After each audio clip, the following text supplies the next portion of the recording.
সুপ্রভাত বন্ধুরা, আমি সৌরভ। সকলকে আমার ইউটিউব চ্যানেলে পুনরায় স্বাগত জানাই।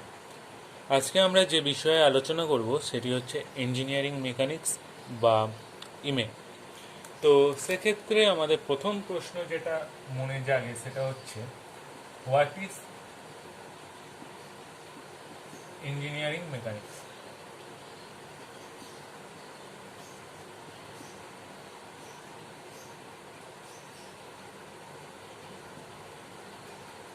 বা ইঞ্জিনিয়ারিং মেকানিক্স জিনিসটা কি? Engineering mechanics is that branch. Engineering mechanics is that branch of engineering science which deals with the principles of mechanics along with their application to the engineering problems or engineering fields. মানে কি না, engineering mechanics হচ্ছে engineering সায়েন্সের এমন একটা branch যেটা deal করে না মেকানিক্সের প্রিন্সিপাল এবং তাদের অ্যাপ্লিকেশনের উপর। আমরা 11-12 সায়েন্স পড়তে গিয়ে যে মেকানিক্স পার্টটা শিখেছিলাম, মানে লোড ক্যালকুলেশন, এইগুলো ইঞ্জিনিয়ারিং মেকানিক্স হচ্ছে কি তার অ্যাপ্লিকেশন। উদাহরণস্বরূপ মেকানিক্যালের ক্ষেত্রে ধরো ইঞ্জিনিয়ারিং একটা ইঞ্জিনের পিস্টন ডিজাইন করতে হবে। সেই পিস্টনের ক্ষেত্রে যখন সেটা অ্যাকচুয়াল ফিল্ডে কাজ করবে বা যখন গাড়িতে চলবে, তার ভেতর বিভিন্ন রকম স্ট্রেস স্ট্রেন লোড তৈরি হবে, লোড পড়বে, ভাইব্রেশন বা শক তৈরি হবে।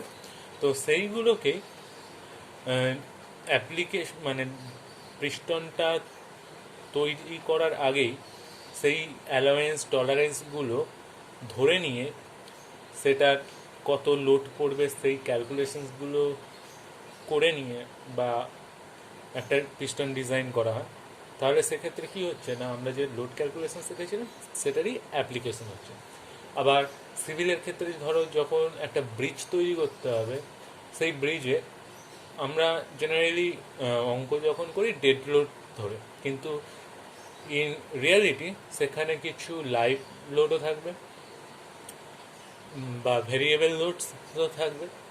তো সেক্ষেত্রে আমাদের ডিজাইন করতে গেলে এইগুলো কনসিডার করতে হবে ডিজাইনের ক্ষেত্রে। যদি সেগুলো না করি তাহলে কি হবে, ব্রিজটা ঠিকঠাক তৈরি হবে না বা স্টার্ট কালাম এগুলো তো ঠিকঠাক করে তৈরি হবে না। তো আমরা যে মেকানিক্স পোর্শনটা শিখেছিলাম বা জেনেছিলাম তারই অ্যাপ্লিকেশন হচ্ছে ইঞ্জিনিয়ারিং মেকানিক্স। এই ইঞ্জিনিয়ারিং মেকানিক্সকে আবার দুটো সাব ডিভিশনে ভাগ করা যায়।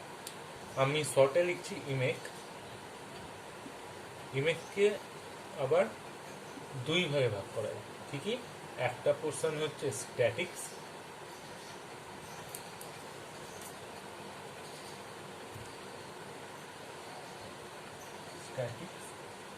আর দ্বিতীয় নম্বর হচ্ছে ডায়নামিক্স। স্ট্যাটিক্স কি না, statics is that branch of engineering mechanics which deals with the forces and their effects while acting upon the bodies at rest. মানে স্ট্যাটিক্স হচ্ছে ধরো কোনো বস্তু স্থির হয়ে আছে, তার উপর যদি বল প্রয়োগ করা হয়।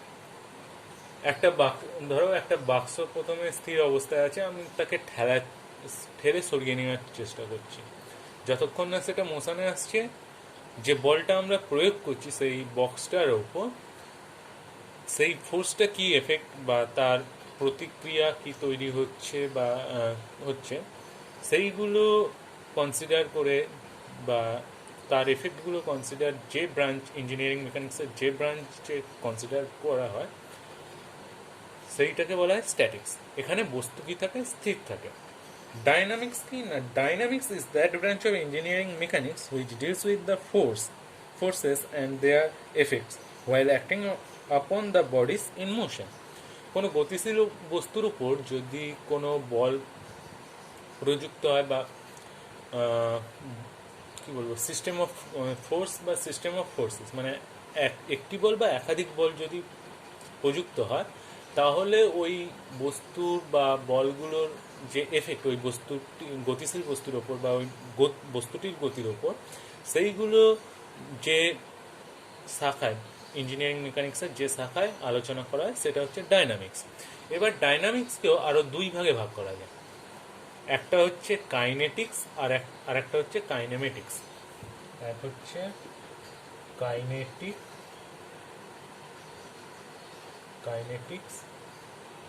and another one is kinematics.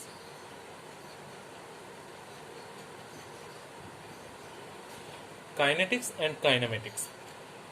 এক্ষেত্রে কাইনেটিক্স কি না, the kinetics is that branch of dynamics which deals with the bodies in motion due to the applications of forces. তাহলে কাইনেটিক্স জিনিসটা হচ্ছে ডাইনামিক্সের সেই শাখা যে শাখায় একটি গতিশীল বস্তু বা এক বা একাধিক গতিশীল বস্তুর উপর প্রযুক্ত এক বা একাধিক বল এবং তাদের ফল ক্রিয়া এফেক্ট তাদের নিয়ে আলোচনা করা হয়। এক্ষেত্রে বল প্রযুক্ত বলগুলোকে ক্যালকুলেশনে বা তাদের এফেক্টগুলোকে ক্যালকুলেশনে কনসিডার করা হয়। কিন্তু কাইনেমেটিক্সের ক্ষেত্রে the kinematics is that branch of dynamics which deals with the bodies in motion without taking into account the forces which are responsible for the motion. কিন্তু কাইনেমেটিক্সের ক্ষেত্রে কি হচ্ছে যে আমরা বস্তুটির কেবল গতি নিয়ে আলোচনা করছি, কিন্তু সেই গতিটা সৃষ্টি করার জন্য যে বল বা একাধিক বলের সমষ্টি দায়ী, সেই সকল বলগুলোকে আমরা কনসিডার করি না, খালি বস্তুটির গতি সংক্রান্ত বিভিন্ন জিনিসপত্র নিয়ে আমরা ক্যালকুলেশনটা করে থাকি। সেই ডাইনামিক্সের সেই শাখাটিকে কি বলা হয় না কাইনেমেটিক্স। ইঞ্জিনিয়ারিং মেকানিক্সের ফার্স্ট যে চ্যাপ্টারটা আমরা পড়ব সেটা হচ্ছে লস অফ ফোর্সেস।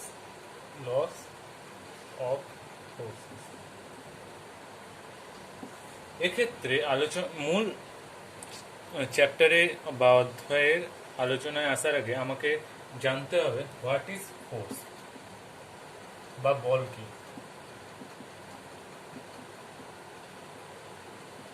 আমরা ক্লাস 9-10 বা মাধ্যমিকের সময় একটা বলের সংজ্ঞা পড়েছিলাম যে বাইরে থেকে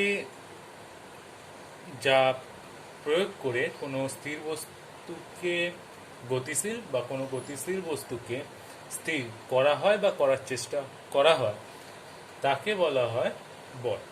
সেটাই যদি আমরা ইংলিশে বলি কি বলবো না, force is an agent which produces or tends to produce, destroy or tends to destroy the motion of a body. তাহলে একটা বল কি করে না, কোনো স্থির বস্তুকে যদি গতিশীল করে বা করার চেষ্টা করার সময় আমরা বল প্রয়োগ করি, অথবা কোনো গতিশীল বস্তুকে স্থির করার জন্য বা স্থির করার চেষ্টা করার জন্য আমরা বল প্রয়োগ করি। তো একটা বলের তার সাথে পড়েছিলাম যে একটা সূত্র P = mf, যেখানে হচ্ছে পিটা কি না ফোর্স, পি হচ্ছে ফোর্স বল সমান মাস, এম হচ্ছে মাস বা ভর, এফ হচ্ছে ত্বরণ বা অ্যাক্সেলারেশন।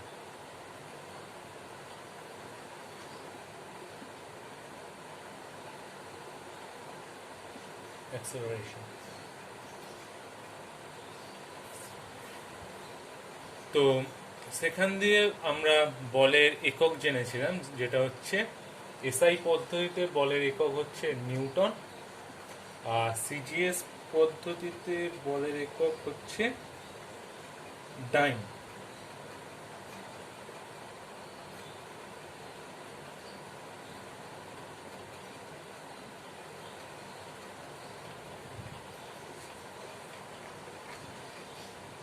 তো বলের নিউটনের সংজ্ঞা পড়তে গিয়ে আবার কি জেনেছিলাম না, কোনো বস্তুর উপর যে 1 কেজি ভরের এম যখন আমরা 1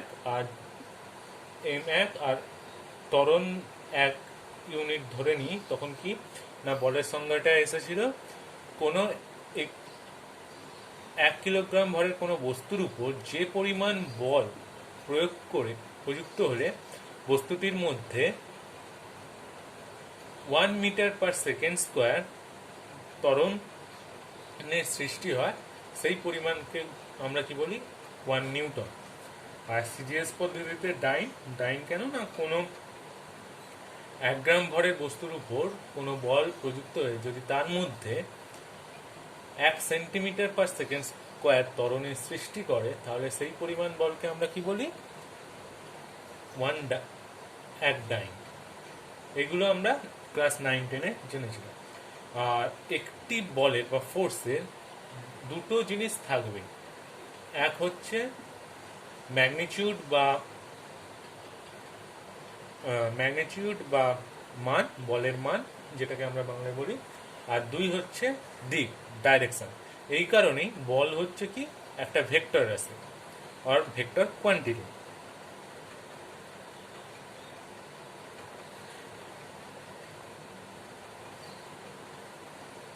যদি কোনো বস্তুর মধ্যে বল প্রযুক্ত হয় বা ফোর্স অ্যাপ্লাই করা হয়, তাহলে কি কি হবে? তাহলে বলটা বা ফোর্সটার এফেক্ট কি হয়?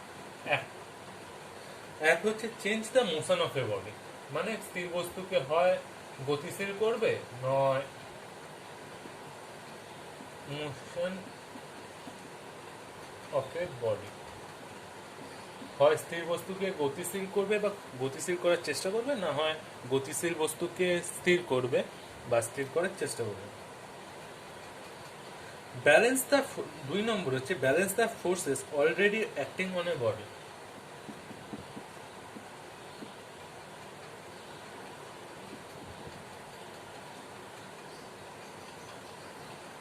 Balance the forces already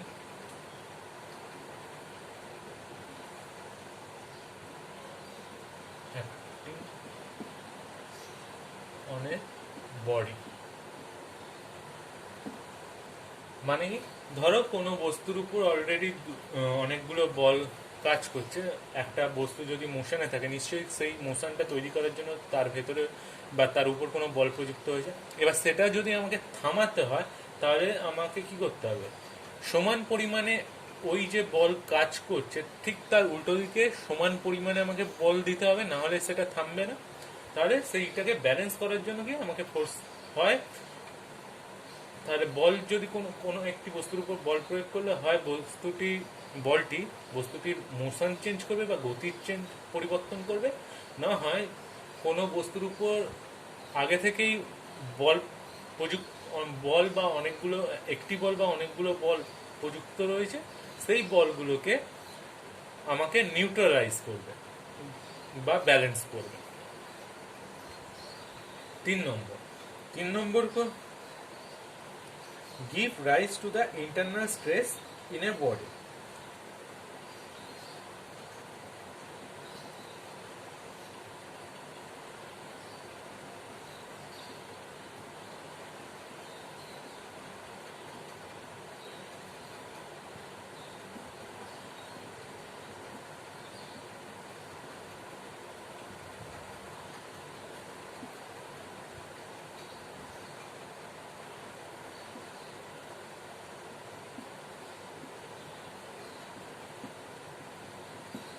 আর একটা কি করবে না, কোনো বস্তুর উপর যদি বল প্রযুক্ত হয়, তাহলে সে কি ওই বলটা রেজিস্ট করার চেষ্টা করবে, আর সেই রেজিস্ট করার জন্য কি হবে না, তার মধ্যে ইন্টারনাল স্ট্রেসের তৈরি হবে। উদাহরণ এখানে দুটো খুব উদাহরণ দেওয়া যেতে পারে। 1 নম্বর, ধরো ট্রেনে খুব ভিড় হয়েছে, ট্রেনে বা বাসে করে যাচ্ছ তোমরা, খুব ভিড় হয়েছে। এবার এই দিকে ঠেলছে, মানে আমাদের যে নৈহাটি শিয়ালদা মেন লাইনে প্রচণ্ড ভিড় হয়। তো সেক্ষেত্রে বেলঘুরিয়া থেকে লোক উঠলে কি হয়, মানে বাইরে থেকে প্রচণ্ড চাপ আসে। এবার যারা ভেতরে থাকে, যদি সেই বাইরে থেকে প্রযুক্ত বলটাকে রেজিস্ট করার জন্য ভেতর থেকে বল না তৈরি করে, তাহলে অন্য গেট দিয়ে বাইরে বেরিয়ে যাবে। তো সেক্ষেত্রে কি হয়, নিজের ভেতর থেকেই একটা ইকুয়াল অ্যান্ড অপোজিট, সমান এবং বিপরীত একটা প্রতিক্রিয়ার সৃষ্টি হয়, মানে নিজের মধ্যে একটা স্ট্রেস তৈরি করে। অথবা আরেকটা উদাহরণ, যে এমনিতে কেউ পড়াশোনা করতে চায় না, কিন্তু পরীক্ষা এলেই সবাই বই খুলে বসে, এই বই খুলে বসার জন্য অনেকের স্ট্রেসের সিস্টেমে মাথা ব্যথা শুরু হয়। তাই এক্ষেত্রে কি পরীক্ষাটা হচ্ছে বল, ওই বলটার জন্য যেটা স্টুডেন্টসদের পড়াশোনা করতে বাধ্য করে, আর সেই বলটার জন্য স্টুডেন্টসদের ভেতরে কি তৈরি হয়, স্ট্রেসের তৈরি হয়। সুতরাং কোনো বল কি করে, একটা স্ট্রেস, কোনো ইন্টারনাল স্ট্রেস তৈরি করে। আর in order to determine the effects of a force acting on a body, we must know the following characteristics of a force. কোনো বল কোনো বস্তুর উপর কীরকম প্রতিক্রিয়া বা তার ফলাফল কি প্রতিক্রিয়া সৃষ্টি করবে, বা তার ফলাফল কোনো বস্তুর উপর যদি প্রয়োগ করা হয় একটি বল, তার ফলাফল কি হবে, সেটা যদি আমাদের ক্যালকুলেশন বা ডিটারমাইন করতে হয়, তাহলে কি কি আমাদের জানতে হবে না, সেইটা জানতে গেলে 1 নম্বর যেটা জানতে হবে, ম্যাগনিটিউড বা মান। ম্যাগনিটিউড অফ দ্য ফোর্স আমাদের জানতে হবে, বা মান। বলের মান কত, সেটা 1 নিউটন না 2 নিউটন না 5 নিউটন, সেটা আমাদের জানতে হবে। Second, the line of action of the force, বলের ক্রিয়ারেখা কোথায় সেটা আমাদের জানতে হবে। বলের ক্রিয়ারেখা কোথায় সেটা আমাদের জানতে হবে। The line of action of the force.